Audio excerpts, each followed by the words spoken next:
get a chance, hit that subscribe button as hard as you possibly can. I need more subscribers.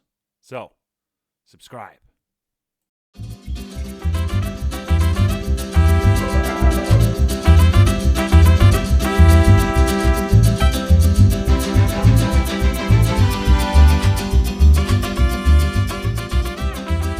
All right, we got Shane Heirman, the head men's basketball coach of Incarnate Ward. How you doing today, buddy? I'm doing great, my man. Always, I'm doing even better now that I see your mug. Yeah, and for those of you at home, me and old Shane Dog here go way back. Probably, met him, let's see, you were probably like in 8th grade, and I was in high school. So we're probably talking 1999, 2000-ish. 90s. Legit. We used to play Yahtzee for $10 a game, and I was like 17, and Shane was probably 14 or 15, and he would pay me in DVDs, which is great. He'd be like, "Hey, I don't have $10, but how would you like Ghostbusters on DVD?" Nah, that wasn't in the collection. It wasn't in the collection, but we made some exchanges for sure. I don't remember being on the losing end too often, but you may have a different recollection. Yeah, I got the DVDs to prove it. You want to watch Goodfellas or Ghostbusters? I got a whole shelf full. Yeah. But no, I played basketball with his brother, so I've known Shane forever. And we're going to talk a little bit about your kind of run up the ranks. But you played at Tulsa. We'll talk about that. You played your high school basketball just down the street at Marion Central. Then you went to Tulsa. From Tulsa, correct me if I'm wrong, did you go straight to the high school gig at Lalu? Yep. Lalomere, and then you went to DePaul, Central Michigan, and now you were the head coach. Is that correct? You got it. Okay, I nailed it. All right, so let's go back a little bit into Tulsa, because you were there for what, 2 seasons? 3.5. Yep. 3.5. Okay, awesome. Yep. Now, how did you like your run there? Were they in the Conference USA when you were there? At the time, yeah, it was a incredible league. Honestly, really underrated. The fact that it only got one bid, because it was Memphis at its height with Calipari and D Rose and national. Oh, that was before they made the jump. Yeah, so it was a really, really competitive league, and I was really fortunate to play on some really good teams. I mean, we won 25 games a year and didn't make the NCAA tournament. We went to the NIT twice and won a CBI championship, but really fortunate to play with 3 NBA players while I was there. Ben Uzo, Jerome Jordan, and Jordan Clarkson, and so had a really good experience. I didn't know Clarkson went to Tulsa Before he transferred to Missouri. Yep. Okay, so he went there and then he transferred to Missouri, you said? Mm-hmm. Yep. Now he's got that guy is tatted up now. He went for it. Every inch. Yeah, he's from San Antonio, so okay. He's in town, and so when he's back here in the summer times, he's working out at good old UIW and hanging out. Awesome. Yep. Now, did you guys? How many years did you guys play together? Just one. Okay. I was he's a freshman. He's a guy. Now, I don't follow the NBA super closely, but he's a guy that I felt like was just kind of a role player and turned into a superstar, which doesn't happen all that often. Yeah, I think it's a combination of things, but I think at the end of the day, his character and work ethic always has separated him. He's never missed. He's a guy that shows up every day, and so I think when you're able to bring that level of competitiveness and presence every day, you usually emerge. And so he's had a heck of a career, and it's still going at a pretty high level. Real high. King of Salt Lake City. Yep. Now, when you were there, did you guys play Memphis, or were they on the other side of the conference, or did you get a chance to play against D Rose? Yep, played him twice. Well, he played him 3 times a year, to be honest with you, because we ended up making it to the conference championship in the tournament, but it was played in Memphis at FedEx Forum. Sounds illegal. And it should be. It was bananas.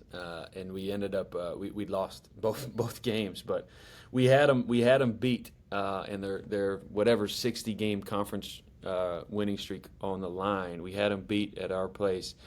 And we were up 1 with like 6 seconds, and they went full court, laid it up over our big man, and took the L. But they were incredibly talented, and it was impressive. I mean, D Rose, first overall pick. I actually watched them. I think it was the Final Four. They played in Houston. I was living in Texas. I don't remember who they played. It might have been the Sweet 16, and they were playing Texas because I went with a Texas grad. But he was the most impressive high school player I'd ever seen. I'm trying to think if there's a more impressive college player. Can you think of somebody that you either coached against, played against, that was just more dominant at their position than D Rose?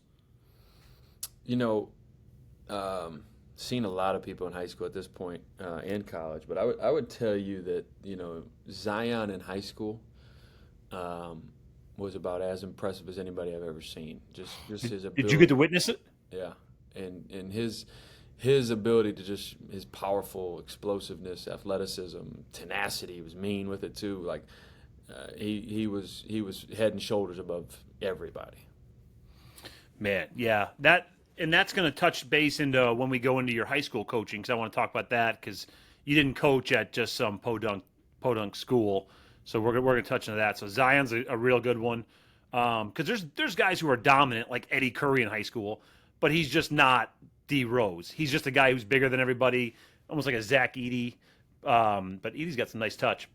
But D Rose at the point, how about the point guard position? I just can't picture anybody. You have John Wall, but I even think D Rose is head and shoulders above John Wall. Yeah, I don't think you're wrong. I think you'd probably name the last two guys I would tell you that at their positions from a high school, college level dominated their status. Yeah. Like nobody else probably has in a very long time.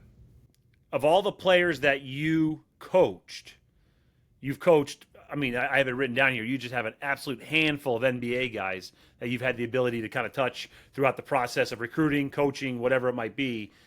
Who of that group did you think early on you didn't see an NBA player, you saw a good college player, something like that, and they kind of blew past your expectations? And then also, who was the most impressive that you saw and you just knew that they were going?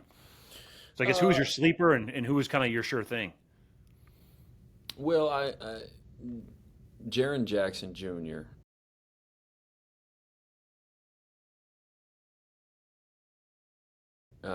When he came to us, he was still really raw, but you could, like every day, you could tangibly see him get better. Like, oh my gosh, this is clicking, and he's the best human on the planet, and he's incredibly coachable. He's got incredible character. He comes from a great family. So he had all those other intangible aspects to his game. And so when it was time to really start to work and compete, and we had a really good environment that fostered that, but he was a guy that went from, okay, a top 50 player to a McDonald's All-American to, okay, is this guy one and done in a relatively quick span. And every time he would play against upper echelon, rated guys, he would always outperform. And so he was one that I saw rise really fast to being. I was really confident early on when he got there that I said, man, this kid's got a legitimate chance to be an NBA All-Star if he can continue this trend, just because his trajectory was just incredible. A guy that just kind of surpassed it all and just blew through it is Max Strus. Oh, yeah. I didn't know you coached him. Yeah, I had him at DePaul. Really, really close with Max, and a guy that had a lot of reasons not to make it, and just his work ethic, his attitude, his relentless commitment to it. He was going to make it, and so watching him work his way there, doesn't check every box from a physical metric standpoint. Almost no boxes checked. But he got a 40-inch that he can go punch on your head. Really? Oh yeah, go look up some Strus dunks now. He's got okay. I will. He can hang, but again, it's that level of work that I saw him put into this was just incredible, and have obviously allowed him to emerge at a pretty high level. I mean, yeah, guy is something, dude. And every moment he just gets a little better, Goes from the Heat to the Cavs, and you're like, okay, maybe he was just kind of a product of the Heat, and now he's killing it on the Cavs. He just continues to just climb the ranks. He is really, really good, man. Yeah, you go from a Division II player to signing a $75 million contract. I mean, pretty good. I got a shot, is what you're telling me? That baby hook's still there. I know you're thinking about it. I am. Yep. That thing. I used 4 years. Gary Grove had nightmares about that baby hook. Oh my gosh, the Trojan faithful still talk about it. But I played 4 years of baseball, which means I have 1 year of basketball eligibility. So if you're looking for a 6'5" guy who shoots nothing but wide open threes and unbelievable post moves as long as the guy guarding me is not. Before Draymond. Yes, but as long as the guy guarding me is not bigger than like 6'6", 6'7". But I think you could legitimately facilitate the offense from the top of the key. You could run the point at 6'5". You know, I felt like, Coach K. What's Coach K's name? Carl Bloom. Carl Bloom held you back a little bit, man. I Look, thought the system probably should have been run through you a little bit more than it was. I didn't want to say anything, but I should have been bringing the ball up because minus dribbling, I want to run the offense, and I think it's going to do real well. Yeah. So, again, if you're looking for a post player or a guy who shoots wide open threes, let me know. Always. I'll get an apartment in San Antonio. Don't even have to – I'll pay my own way. I love it. Appreciate it. So, to start your coaching, we talked about players a little bit. Now you're coaching. Was your first job head coach at LaLu, or were you coaching before that? No, I was an assistant coach at LaLu. Okay. And that's in Indiana, right? Yep, it's in LaPorte, right over the border. Okay. And was really lucky. The gentleman I was worked for, his name's Alan Huss. He's the head coach at High Point actually right now. He just finished up his first season, and they won 26, 27 games. He did a heck of a job. Dang. So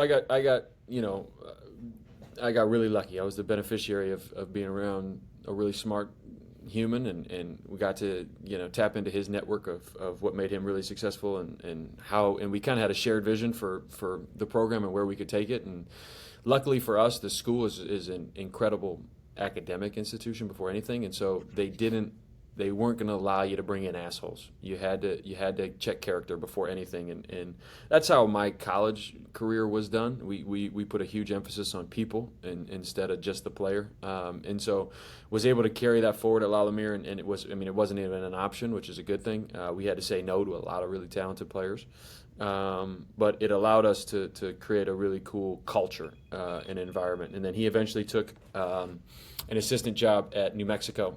And then he went to Creighton, and he got the High Point job from Creighton.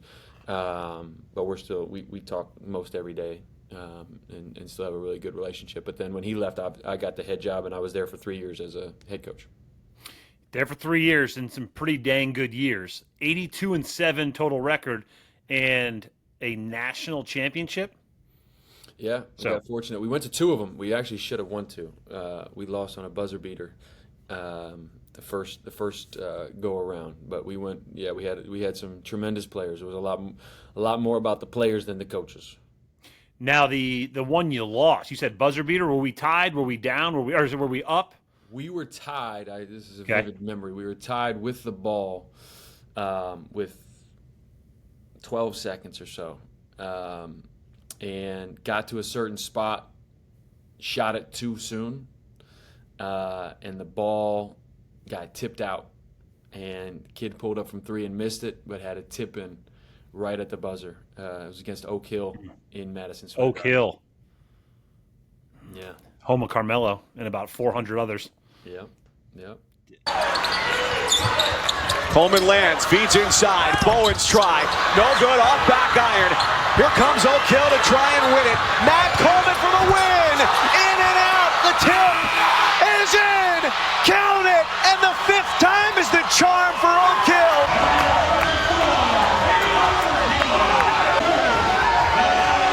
And then who did you beat when you won the national championship? We beat Montverde, which was R.J. Barrett. Who else was on that? Micah P.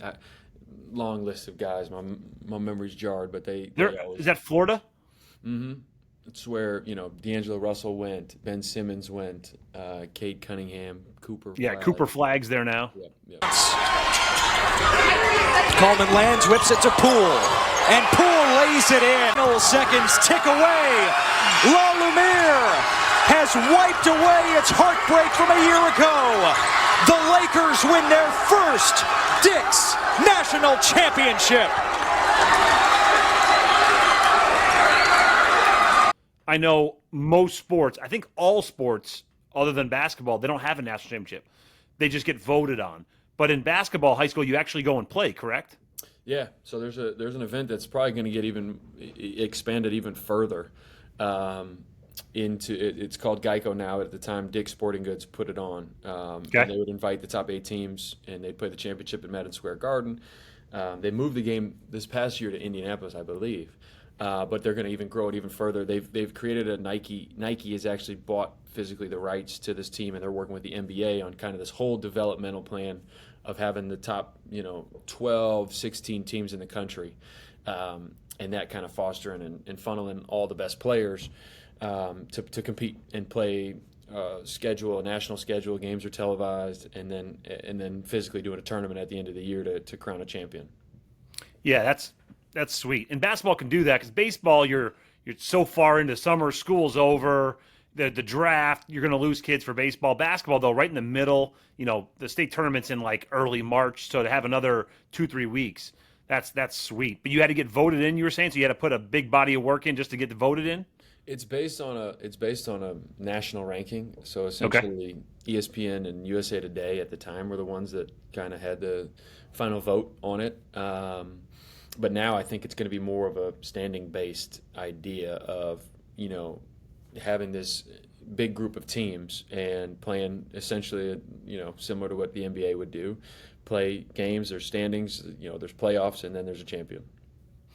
Now, were you guys playing pretty much all Indiana schools like a normal high school team, or because you were on the national stage, were you playing some big games before that? Our high school, we never traveled more than 45 minutes in the suburbs, but for you guys being a private school that's on the national stage, are you going all over? Yeah, we eventually did, but it's funny thinking about the brand as it is right now, which if you're in the basketball circles, you know exactly what it is and its relevancy. But getting it to there was not, and so we were driving white minibuses to Canada. We were doing all kinds of stuff to try to grow our exposure and our brand and try to elevate it. So it was a hell of a process getting invited to some of those things, and obviously when we started winning and then we're able to attract some higher level talented people, it became more of a reason for people to put us on that platform. But man, it was a process to get us there. But we were playing in marquee games. Yeah, we would travel. I mean, at one point we were in Hawaii for the Iolani Classic. I mean, so we were doing some cool stuff. That is cool. So you weren't going to the Harry D. Jacobs Christmas Classic in Algonquin? That is a classic, though. I will say, I love going to that. Yeah, a lot of people cover it. The Northwest Herald, Star 105.5. It's pretty big. Hey, listen. To me, it's the best basketball I've ever. If I could tell you the best basketball, and I've played in Cameron Indoor at this point, and I've done a lot of stuff. Crystal Lake Central on Friday nights when I was growing up to watch. Bobby Carmody and Luke Condell is my favorite memory of basketball. If I could pick anywhere, I'd give me a Friday night at Crystal Lake Central. It's crazy that you say that because that's just like childhood core memories. You're like running under the bleachers, playing tag when you're like 7 years old or whatever it is, and you go over there and then you watch the varsity game and it's packed and a guy dunks and you feel like the Bulls are playing. But Crystal Lake Central in that arena literally felt like Cameron Indoor when you're 12, 13 years old. No, it was fascinating. And at this point, I used to help Nike run their skills academies, and so it was LeBron and Kobe and KD and Kyrie and having access to those guys. And still to this day, when I see Luke Condell, it has more of an impact than seeing those guys. That was my guy growing up. That's so cool, and it's true too. And it's one of those things they don't know it. They just played high school basketball, but when you're 12, you're like, dude, that is a superhero right there. I'm still sad. I remember watching. We drove out to Rockford. They lost to Rockford Boylan, who ironically ended my career as well. But watched Central lose to Rockford Boylan was a heartbreaker for me. Core memory, piercing. Okay, so you were there for 3 years. How did that transition go from there to DePaul? Were you like, hey, I'm ready kind of to take the next step, be in the collegiate game? Yeah, I had a couple offers the year prior to, and I knew I wanted to do this at some point. But I had two. We were building kind of something really special, and at the time, my brother-in-law actually became the head of the school. So my sister and her family moved, and it was the timing of it all just didn't add up. So came back and thankful that I did because we had a really good team and we had some really good pieces. And on that team was Jordan Poole and Jaron Jackson and Tiger Campbell. We had a really special group, and so. Coming back to win the national championship was awesome, but then that after that year it was kind of like felt like I had hit my ceiling of what we could do there. Right. Just ready for a new test and had several options, but I've always kind of liked the idea of trying to build something instead of I could have joined something more established and running a little bit from a successful standpoint, but kind of ran to the challenge of DePaul and what that meant. Now, when you're coaching high school basketball at that elite level, I coached high school baseball for 5 years, but when you're coaching high school basketball at one of the premier, schools in the country, are you just coaching? Because that in like Texas high school football, those guys are just football coaches. But I was working in the building when I first started in Louisiana. I was teaching and coaching. But at that level, can you just coach, or they have like other jobs for you at the school? Well, Latimer is unique. You got to wear a lot of hats. You have to be really involved in the campus, and so it's not limited to any. Like everybody's got to have a hand in everything. Just because you're the caretakers of the entire 220 person population, it's you're not just in charge of the 15 basketball guys. Oh, it's that small? It's 220? Yeah, but it's a boarding school, so people live there. About 60% of the kids live on campus. So there's weekend duties, there's Walmart runs, there's movie runs, haircut runs, all those things that you have to be totally immersed in. But I initially had a job that was my title was Director of Strategic Initiatives, and that was a nice way of saying I coach basketball because they did allow me to fully run with that piece of it, and then eventually I just dropped the title and just had basketball. That's sweet. And then you spent how many seasons? 4 seasons at DePaul? 4 seasons at DePaul, yep. And then because DePaul for about the last 25 years has been down in the dumps, minus the couple of years that you were there. You guys had a couple of nice runs. Of the last 20, they were the best years DePaul's had. Definitely. Yep. And then you made the jump to Central Michigan. Well, and then we're there. That's oh, okay. I didn't know that. Yeah. We got bopped at DePaul. And so, that's always a humbling experience because, I felt like we had a really good group of people that were rolling in the right direction and we're recruiting high-level guys. We ended up having 3 NBA players, 4, that had a cup of coffee. And so we were recruiting at a really high level. Coach Lato is still one of my closest friends. I love him to death. Tim Anderson, who's an assistant at Illinois, is one of my best friends. Bill Courtney, who's the associate head coach at Miami. And that team that we had coming back was really special. And it eventually broke up, and those guys went their separate ways and had really good careers after it. But it's part of the business, and it was humbling in that sense. But I'm super, super grateful for my time there. Yeah, because they were back when we were in high school. They had Quentin Richardson, and before that, they had all those guys, Lance Williams and McPherson, who could jump out of the gym. But then they kind of went, just down in the dumps for such a long time, and you guys kind of had brought him back. So I didn't know that that's how that ended. So, we got caught in this weird COVID time in Chicago when it was really, really strict, and so it played a part in inhibiting us from being able to do our jobs properly. And so it is what it is, but super grateful, and then transition to Central Michigan. The stupid pandy. The pandemic just kicked everybody right in the dick. No, Chicago was hit hard. It was a rough time to be in Chicago. Yeah. People still wore masks. Wild. I saw a guy next to me at a stoplight today. He had a mask on. I was like, dude, you're by yourself, and the pandemic was like a decade ago. So from there, you were at Central Michigan, and then talk to me about, because you're the 3rd youngest head coach in all of Division I basketball. So how did Central Michigan turn into the head coaching job, and kind of, I guess, the recruitment about that of making that jump? Because, like I said, going from assistant to head coach becomes going from coaching basketball to being, a jack of all trades. When you're the head coach, it's about 20% coaching basketball, 80% managing everything else. So how did that? Yeah. And so I was fortunate with both Dave Lato and Tony Barbee that both of them let me have some autonomy and run with elements of the program and responsibilities of the program.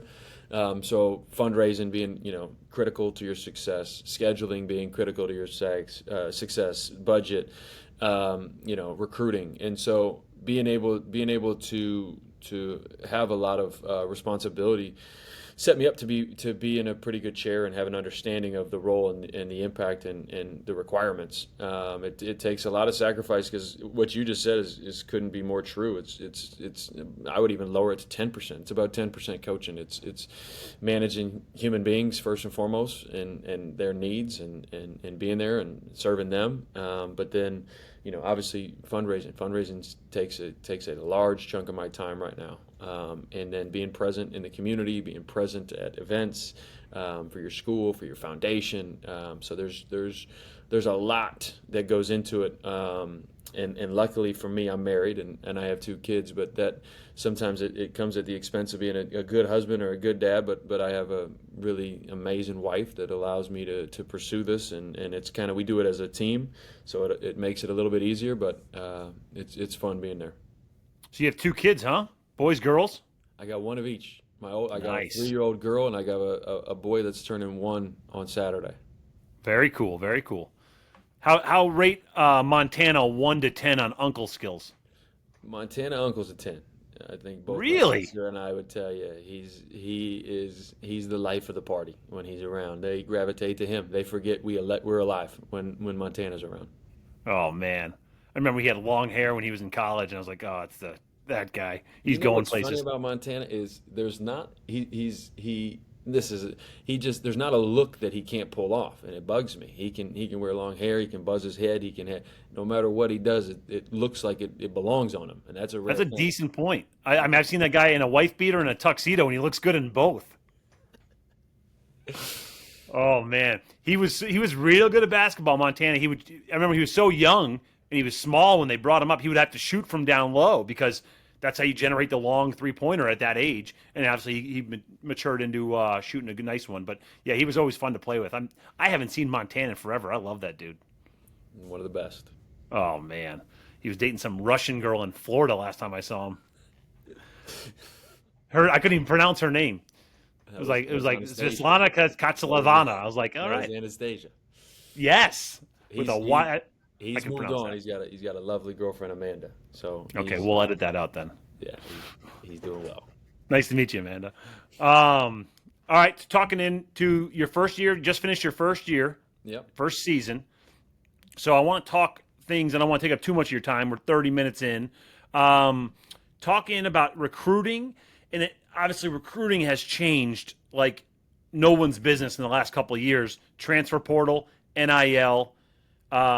So before, you put all your time, 99.9% of your time recruiting into high school kids or junior college kids or people that were eligible. Now with the transfer portal, are you almost recruiting and looking at players as you're playing against them kind of thing? And not intentionally, but just be like, man, that guy, keep an eye on him. Intentionally too. Okay. You're constantly always evaluating, I think what you said is right. Majority of the time, when I was coming up through this, you would spend an enormous amount of time recruiting high school and AAU and going to those events and those live periods, and you're basing your entire summer around. And now it becomes this month, 40-day window, 45-day window is by far the most important part of your time, because at the end of the day, when you can get more experienced, more physical, it's hard to not put your eggs into that basket, because it allows you to coach older people, more mature people that have kind of already went through the struggles, have already gone through the maturation process. It's not to say we're not recruiting high school too anymore, but it just, it allows you to open up so many more doors into, building out a roster every year. And at the end of the day, majority of people, you're probably filling out on the low end 6 scholarships a year now to the high end 10 every year. And it's just it's a new challenge. It's not to say it's a bad thing, but it is crazy right now.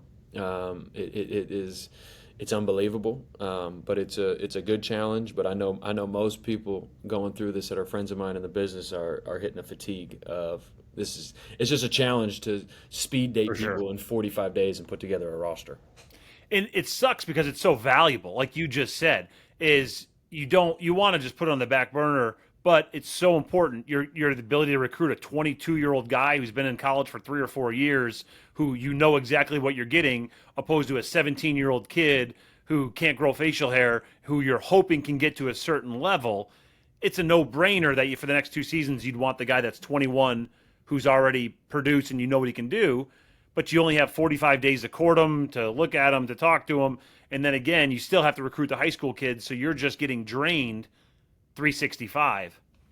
Yeah, and you got to have a love and a passion for this thing, and so I'm still energized by it. I think it's fun trying to navigate these waters, but we've had a lot of success this year. I got the job last in the cycle last year. In the hiring cycle, I was the last hire, so I pretty much missed the entire portal.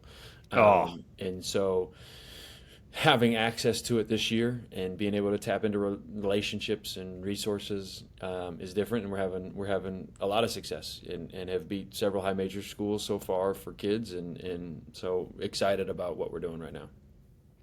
Now, are you in favor? I've heard talks, mostly college football, but of having some kind of commissioner and some kind of, like, I don't know, a way to organize NIL so it's not the wild, wild west. Are you kind of in favor of that, or do you think I think more? at some level, there's no question that it's going to be under one umbrella, and there's going to be a salary cap, and there's going to be certain things. But I think Salary cap was what I was looking for. Yeah, but I think at the end of the day, they've opened up this box of NIL to where constitutionally, I don't think you can tell these people that they can't make money off their image whenever they want to. And so I think you might have a salary cap, but no different than Jason Tatum with the Boston Celtics and having a salary cap, he can still go make as much money as he wants off Nike and Coca-Cola. And so I think all these institutions that have created this billion-dollar industry of NIL isn't going anywhere, because it's at the end of the day, these people are making money off their likeness, and whether it's accurate or not, I don't think you can tell them that they can't. No, again, once you've opened that box like they did 5, 6, whatever years ago, it's hard to ever put it back in. Yep. And again, what's good for the sport makes it tough, but like everything, the sport will adapt. In 10 years, it'll look completely different. It'll always get a little better, but at the end of the day, it's a good thing, because regardless, far too long, a lot of money was generated, and the most important people that were generating it didn't have access to it. And so now their ability to make money for the product that they create, and there's no doubt that a scholarship is worth its weight in gold, and there's plenty of people that leave institutions with debt from a normal college experience. However, what these individuals have generated for a long period of time is worth a lot to these institutions, and so being able to have them tap back into it in some degree is long overdue and awesome. yeah, I mean, I couldn't agree more. Derrick Rose, prime example. Guy didn't get paid $1. Memphis probably made, I don't know, $10, $25 million for his run. No question. And put him on the map, and people like you and I are still talking about him to this day at Memphis. And okay, I have a coaching question. Do you see a lot more zone or man defense in college basketball? Well, at the high major basketball, you see a lot of man.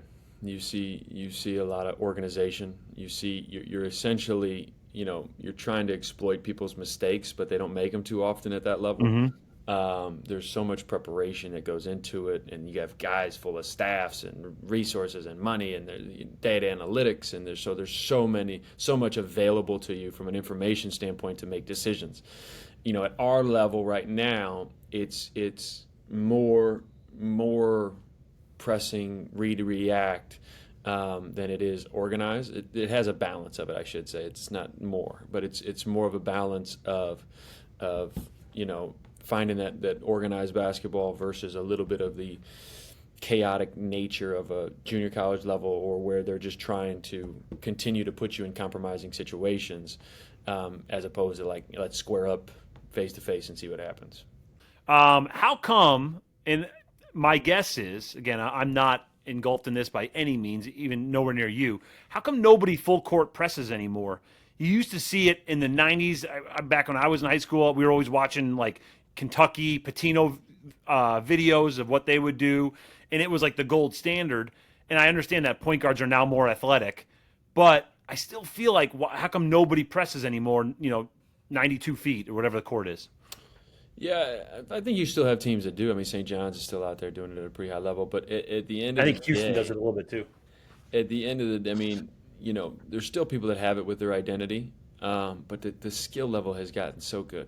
And when you have 7-6 people handling the basketball and, Yeah. and being able to make decisions, it puts a lot more pressure on your defense to try to get a stop. And possessions matter so much in basketball that giving away free ones, is hard to do. But I think basketball is cyclical too. I think everything kind of goes around and comes around in waves. I mean, I don't think I ever thought the NBA would be playing zone, and so now a lot of teams are playing zone, and so it's all cyclical to a degree to me.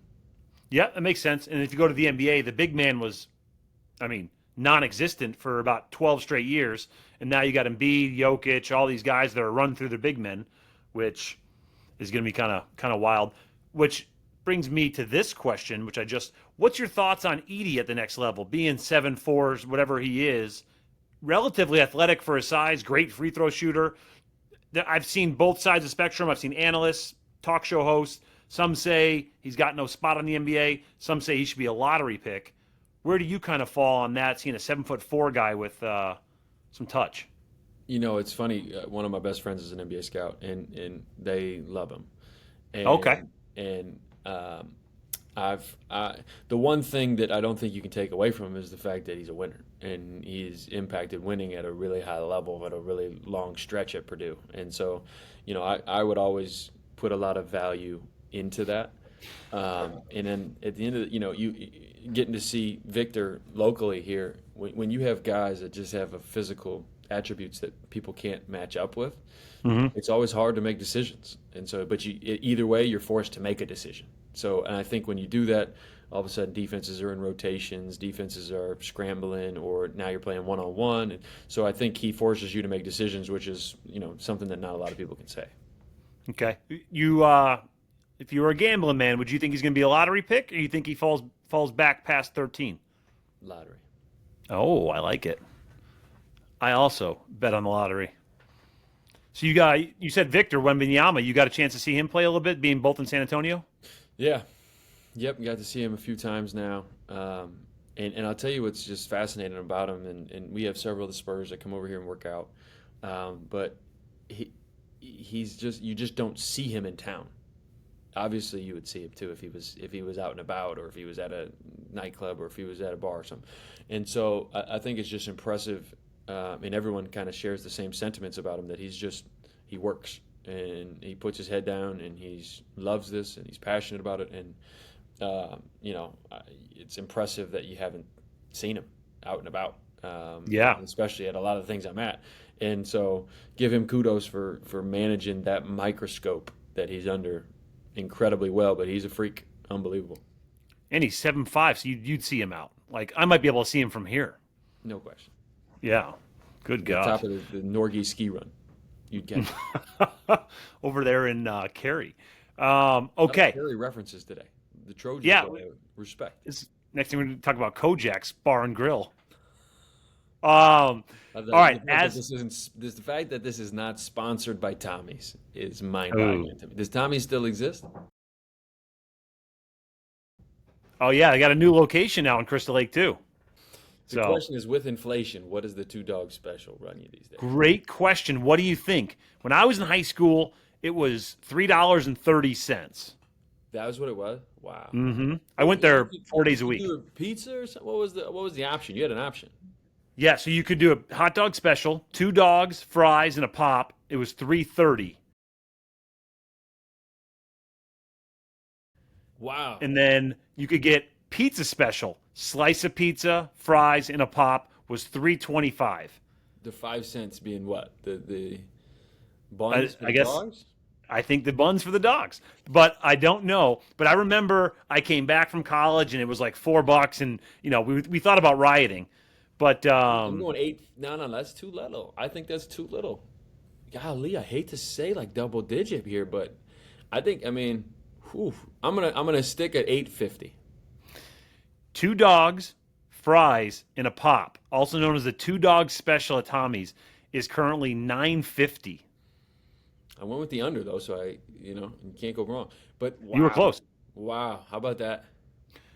The craziest part, dude, my junior year when you could drive to lunch and all this stuff, my parents would give me $20 for the week for lunch.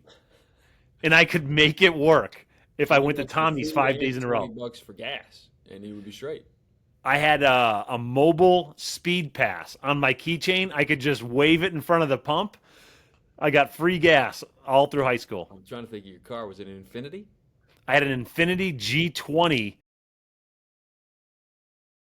maybe the smallest car in the whole parking lot. My brother purchased it, and then he went to college and gave it to me. But what a sound system. 2 12s in the back.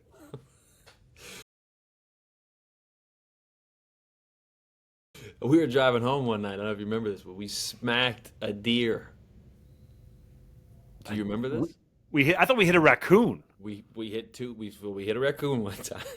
Yeah, I remember we ran over that raccoon, and I thought we ran over just a lead weight. It sounded like we hit a speed bump at doing 45. But we also got sidewiped by a deer, and you did a full U-turn to go inspect if there was carnage, which there was not. Yeah, man. Yeah, that must be why I don't remember. But that raccoon had it coming on walk up. Yeah, a piece of shit. Still might be there. I actually hit a deer this past year. Smoked it. What are you driving now, though? F-150. Oh, so you did smoke it. Almost no damage, except for it blew on the F-150, the license plate is like a plastic piece that it sits on. Shattered, million pieces. License plate went flying, but my bumper had just a tiny little dent. That's it. Wow. Yeah, So deer's no longer with not us. only Tommy's as a sponsor, but Ford.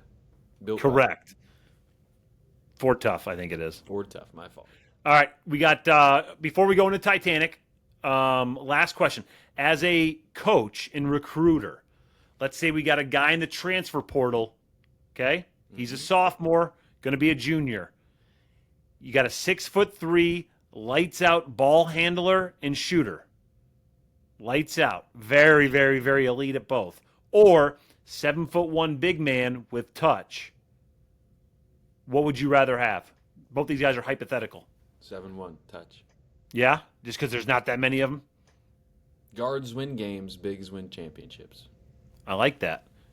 You got to look at Edie. The rest of that team, in my opinion, no offense to the rest of you guys, stunk. But the 7'4" guy won back-to-back National Players of the Year and got him to the national championship game. No question. I like it. And All right, we're going to go. Number one pick is on the other side of the floor from a big man perspective. So, bigs win championships. I like it. Okay, we're going to go into Titanic. You're a big fan of the show. You get it. So a bunch of questions, hard-hitting, quick answers, and then I'll let you go. Deal.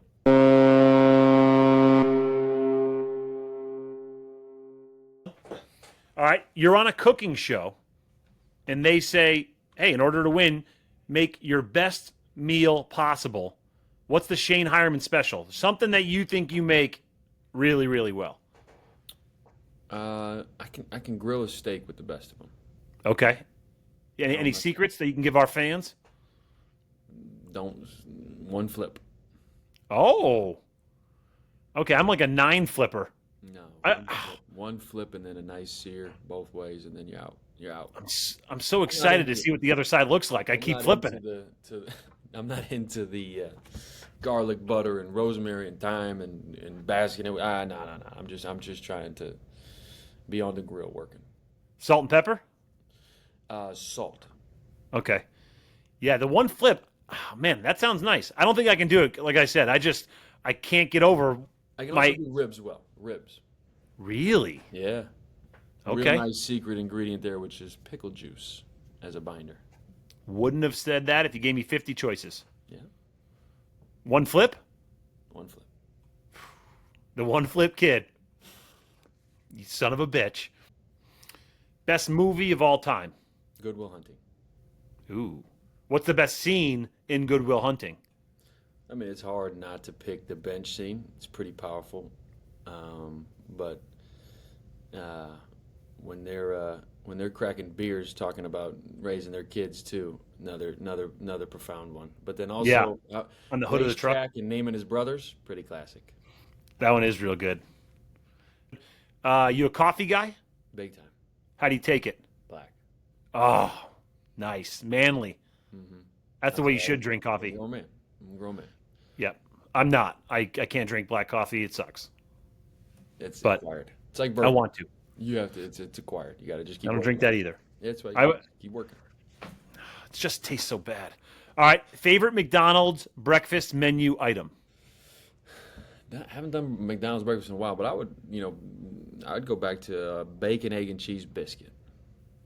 Solid. Do you read books? I do. See, I asked this question. I asked it before. I always wish I read books, but I just never get into them. You have a favorite book or a book you're currently reading? I've got both. Give me both. My favorite book is The Alchemist, Paulo Okay. Coelho. I love Paulo Coelho in general. I am reading another book of his right now called The Pilgrimage. Dang, you are all over that guy, huh? Good. Tap in. Nice I'll get balance of philosophical and storytelling mixed with a little bit of a roller coaster of emotions. It's nice. He does a good job. I like that. I need to start reading because my vocabulary's awful. I know like 78 words, and I need to get some more in the mix. And I think reading will help that. I think you're selling yourself short. That Husky education's real. Oh no, not that real. And my education itself is. I need to get a bigger vocab. You've already said 3 words in this interview that I don't even know. You're like, oh, this guy gives us more autonomy. I'm like, I think that just means like automatic, but I break down words. I hear auto in autonomy, and I'm like, autonomous vehicles. You got to go study some Latin, some Greek. Let me tell you what I'm not going to go The study. origins of the words. It's Latin or Greek. So, all right, best gas station snack if the team stops its bus at a little truck stop or something. What are you grabbing? You know what? I got a weird one right now, but I'm into them. Is blueberry almonds. Never even heard of such a thing. It's a rare one. It's tough to find. It's the main brand. I can't think of what that main brand is, but they have a blueberry offering that is pretty special. Are they the almonds that come in the longer, thinner packages? You got it. I'm trying to think what those. Yeah, I love the wasabi ones. Yeah. So all along the same. I like that. That's my go-to of some sort of flavored almond is usually my go-to snack with a Gatorade Fit. That's my go-to choice. You're blowing my mind. I've never had a Gatorade Fit. No, none of the BS sugars, natural stuff. For sure. But I'm the still same a little way. bit better. Yep, I'm the exact same way. That's why I go diet Dr. Pepper. I'm not none of that stuff you're putting in the regular. Diet Dr. Pepper is the best diet soda though. Oh my gosh, just thinking about it gets me all boned up. But you used to be McDonald's Diet Coke, right? I mean, did I have one about 4 hours ago? Sure. But if I had a preference, I'm going Diet Dr. Pepper. Okay. But I love Diet Coke from McDonald's is second to none. Respect. Now, 2 more, both food related. What's the best thing you've had in San Antonio? I know the Mexican food there is obviously bananas, but what's the best kind of food you've had down there? I'll go Tex-Mex. There's a place called Iron Cactus. It's on the river. They do like the guacamole table side, and they do a really nice take on a lot of stuff. So, but I'm a huge Mediterranean fan, and so there's a great Mediterranean restaurant in town. I would probably take you there. Yeah, I can do a little kebab action. This is not part of it, just made me think of it. The Alamo. Never been. I've been to San Antonio, never been to the Alamo. I feel like everybody that I talk to says it's overrated. You get there, it's small, but I'm a guy who loves history. So to me, anything history related is off the charts. And with the Alamo, I mean, the Mexican wanted their independence, Texas wanted their independence. They wound up fighting at the Alamo. They take it over. Santa Anna, the leader of Mexico, continues further, meets Sam Houston, dies. Next thing you know, Texas owns the entire state, all because of the Battle of the Alamo. Remember the Alamo. Is it underwhelming, overwhelming? I'm a history guy, so I think I'd like it, but I've heard I'm a it's history guy myself, and I love it too. And nice, by the way, pretty impressive rattle off there. Thank you, sir. I will tell you, it's the largest tourist attraction in Texas, and it's like top 5 in the country. They've done a really nice job, and they're building up all around it right now. It's underwhelming in regards to its size. Okay. In the history, I think the people in town will tell you there's some other missionaries in town that were really cool and had a lot of purpose as well.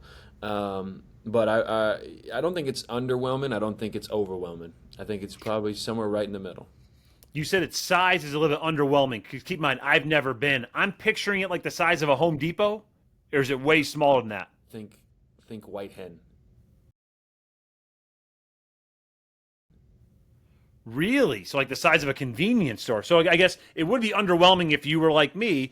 I'm expecting Home Depot, And you get walk huge. up in terracotta white hen. Okay, so it's that small, huh? And I'm just talking about white hen, not the convenience aspect of the Okay. UPS store and all that that's connected. Really? Mm-hmm. Okay, so it's like the size of just a normal 2-story house. Mm-hmm. Wow. Okay. Now That- there's a underground, there's a but like I'm kind of with you when I initially I felt like I'm going to see something pretty dramatic, and they do a really cool thing though. They're not allowed to build in front of the sun, in front of it, because you're not allowed to cast a shadow on the Alamo. So it's actually Oh, that's cool. pretty cool how it's protected. Yeah, I guess a better way. I was kind of picturing it to be the size of the White House, just because you have that big picture of what the Alamo looks like, but it being that small is cool, and very, very different than what I thought. Okay, last question. Chicago guy, we cut our pizza here in Illinois, with squares. You a crust or a center guy? First off, who cuts with squares other than Rosati's? Everybody in Illinois. No, they don't. Who are you referencing? Every tavern pizza you go to in Illinois, in the entire state. What's the cut- Nick's Barn? What are you talking about? Yeah, I can't think of a single Cottage? place that cuts them. Yes, you just keep naming places that cut squares. I'm talking about pubs that no. People cut Name a place in Chicago minus deep dish that cuts in slices. Home Slice. Never even heard of it. I think you're making this stuff up. The best pizza place in Chicago, Home Slice. But I couldn't disagree further with you. And I think squares are horrific. I think anybody that cuts their pizza, Detroit thing too, with their whole squares, it's horrific. Love Detroit pizza. I'm New York pizza if I had to pick. Now, keep in mind, I like New York pizza too. But the nice part about squares is Bocce's. you get You ever been to Bocce's, my man? Okay. slices like this. They're not triangle. I mean, they're not squares. That's true. That you're finally winning me over. That place is bankrupt and no longer exists, but which might further my point. But the nice part about the square slices is you get a bunch of them. You throw 4 or 5 or 6 on a plate, you get kind of excited about it. One slice, sit down, not as You don't exciting. get a touch of everything. The triangle allows you a touch of everything that you've asked about. I don't even have to make an opinion because I get a touch of a little bit of everything. Hard to argue what you're saying, but I will. And where yeah. square do you fall? Are you center cut? You know what? Growing up, I was always the crust guy. It's fun. You get to hold it. You get to pop it in. There's just something about the centerpiece that just makes you want to eat 12 of them. Absolutely. All right. Hey, It's been a Good to pleasure, see you, my man. It's been a privilege, a pleasure, and an honor. I hope you guys win 28 games next year. 28 would be a great number, and I would take it. Well, I'll fucking raid the UIW bookstore if you guys win 20 plus. Oh, well, I'm going to tell the bookstore you're coming. You win 20 games plus. I'm going to put this in there. If you win 20 games plus next year, I'm going to have Ward gear head to toe, and we're going to do this again next year. And I'm just going to be in nothing but gear. And I would just respect more than that a 2-dog special on you. Even if $9.50. it jumps now, up to dude. $10. It's $9.50. All right, deal. Or I'll a get you DVD. 4 dogs. Or a DVD. I'm still watching that. I haven't finished Goodfellas. But 4-dog special coming your way. We'll split the pops. You can have the rest of the fries. Deal. All right, buddy. Hey, good talking to you. Thanks again for doing this. Likewise, my brother. Take care. Later, my man. Yeah.